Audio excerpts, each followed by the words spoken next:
لے آیا ہوں. مجھے ساتھی لے گئے ایک عرب کے پاس. وہ بڑا بولنے والا یہ زیادہ تھا. کہتے مولویوں کو خاموش کراتا، یہ کرتا، وہ کرتا، وہ کرتا.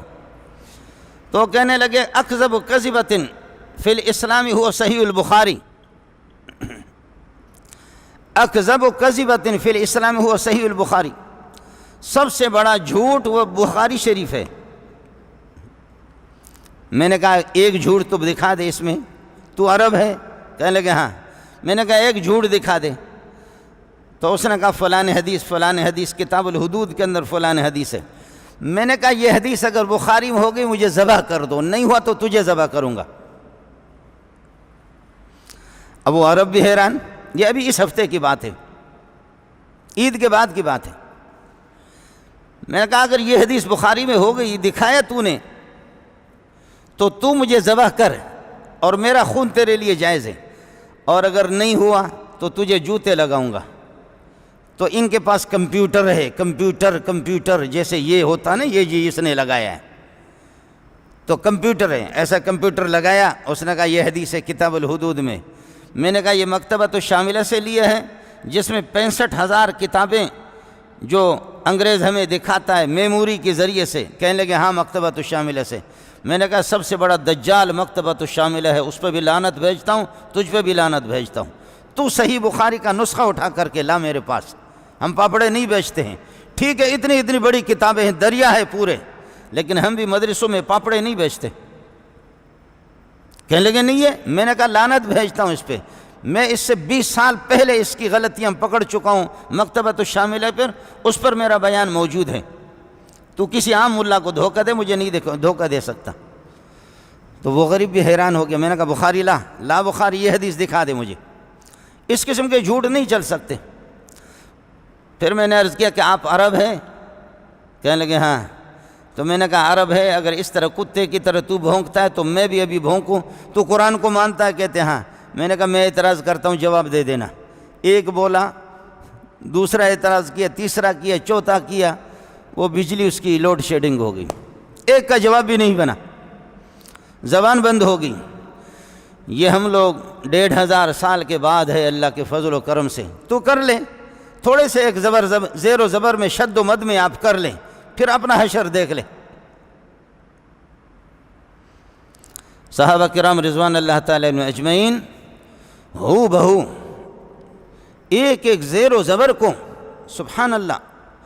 یعنی میں تو 40 سال کے قریب 35 سال 34 سال 35 سال شیخ الحدیث مولانا سلیم اللہ خان رحمۃ اللہ علیہ کی خدمت میں رہا ہوں. ہم نے حضرت کی جوانی بھی دیکھی اور حضرت کے بڑھاپے کو بھی دیکھا، لیکن کوئی مجھ سے پتہ کرے کہ شیخ الحدیث مولانا سلیم اللہ کی چہرے کی چوڑائی کتنی ہے، لمبائی کتنی ہے، دانتوں میں کتنا فاصلہ ہوتا تھا، چلتا تھا کس طرح چلتا تھا. داڑھی سب سے پہلے جو سفید ہو گئی تو کون سے بال سفید ہو گئے میں نہیں بتا سکتا، سلیم اللہ خان کے بیٹے بھی نہیں بتا سکتے، میں نہیں بتا سکتا، اس کا کوئی شاگرد بھی نہیں بتا سکتا، میں نہیں بتا سکتا، اس کا کوئی مرید بھی نہیں بتا سکتا. لیکن صحابی سے پتہ کرو، وہ آپ کو بتائے گا کہ نبی کے بالوں میں 18 بال ہم نے سفید دیکھ لیے. ہے سبحان اللہ سبحان اللہ سبحان اللہ.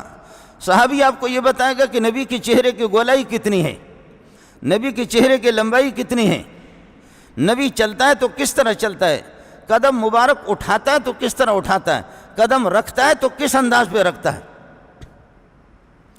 یہ کراچی کے پیروں کے مرید نہیں ہیں. پیر صاحب سے کہنے لگے کہ تیرا مرید پکڑا گیا کسی بد کرداری میں، بد فعلی میں پکڑا گیا. پیر صاحب کہتے پھر ہماری تربیت کا فائدہ کیا ہوا؟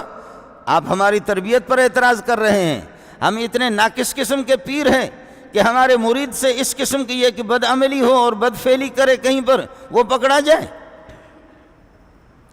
یونیورسٹی کے کسی یونیورسٹی کے اور کسی کالج کے کسی PhD ڈاکٹر MBBS اور گریجویٹ کسی پر اعتراض کرے کہ یہ نالائق ہے، تو اس کی نالائکی تو اس یونیورسٹی کے اساتذہ کی نالائکی ہے، مدرسے کے طالب علم کی نالائکی استاد کی نالائکی ہے. استاد جب قابل ہوتا ہے شاگرد بھی بولتے ہیں، استاد جب قابل ہوتا ہے تو شاگرد بھی بولتے ہیں. اب اس زمانے کے اندر آپ شاگرد کو کہتے اسٹوڈنٹ، اور پرانے زمانے میں نبی کے زمانے میں شاگرد کو کہا جاتا تھا صحابی. چیزیں کی. محمد قاسم نانوتوی کے شاگردوں پر اعتراض کرو گے تو محمد قاسم نانوتوی کو تکلیف پہنچے گی. اشرف علی تھانوی کے مریدوں پر اعتراض کرو گے تو اشرف علی تھانوی کو وہ کہے گا کہ میں یہاں خانقاہ کے اندر کیا پاپڑے بیچتا ہوں، میں خانقاہ کے اندر اس طریقے پر لوگوں کو حرام کھلاتا ہوں، ہماری تربیت نہیں ہے، ہم لوگوں کا تزکیہ نہیں کر رہے.